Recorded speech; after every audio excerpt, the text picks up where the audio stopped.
যথেষ্ট সুখী ডিব্ৰুগড় বিশ্ববিদ্যালয়লৈ কাম কৰাৰ উদ্দেশ্যৰে আমি বিশ্ববিদ্যালয়খন বিভিন্ন পদক্ষেপ আগৰ পৰাই লৈ আহিছিলোঁ। এতিয়া যেতিয়া সভাপতিপদত জয়যুক্ত হ'লোঁ, মোৰ লগত আছে লেনিছ বুলি আমাৰ সাধাৰণ সম্পাদক পদৰ প্ৰাৰ্থী।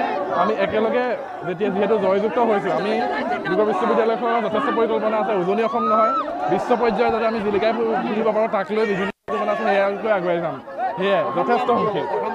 প্ৰথম কাম ডিব্ৰুগড় বিশ্ববিদ্যালয়ত এটাই হ'ব যে ডিব্ৰুগড় বিশ্ববিদ্যালয়ত বিভিন্ন সমস্যা কিছুমান আছে।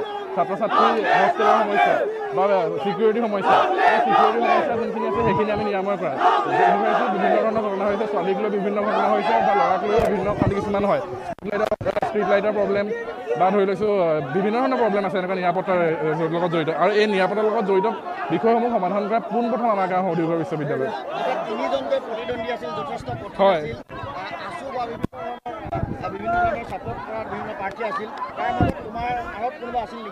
মোৰ আঁৰত কোনো নাই। মই নিৰ্দলীয় হয়। মই সম্পূৰ্ণভাৱে পদ্মনাথ গোহাঁই বৰুৱা ছাত্ৰ নিবাসৰ আদৰ্শত বিশ্বাসী, আৰু পদ্মনাথ গোহাঁই বৰুৱা ছাত্ৰ নিবাসে কেৱল মাত্ৰ ডিব্ৰুগড় বিশ্ববিদ্যালয়ৰ শুভ্ৰ নীলা পতাকাত বিশ্বাস কৰে।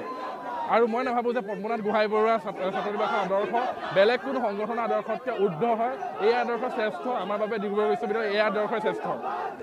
কৰিব বিচাৰিছোঁ মই আজীৱন কৃতজ্ঞ হৈ ৰ'ম নাহৰবাসীৰ ওচৰত যে তেওঁলোকে আজি আমাৰ কেইবাটাও গুৰুত্বপূৰ্ণ পদবীত তেওঁলোকে আমাৰ সমৰ্থিত প্ৰাৰ্থীসকলক তেওঁলোকে মেণ্ডেট দিলে। তেওঁলোকে অনাগত এটা বৰ্ষৰ বাবে ডিব্ৰুগড় বিশ্ববিদ্যালয়ক প্ৰতিনিধিত্ব কৰিবলৈ সবল নেতৃত্ব আগুৱাই নিবলৈ তেওঁলোকে যি মেণ্ডেট দিলে তাৰ বাবে মই নাহৰবাসীৰ ওচৰত চিৰকৃতজ্ঞ।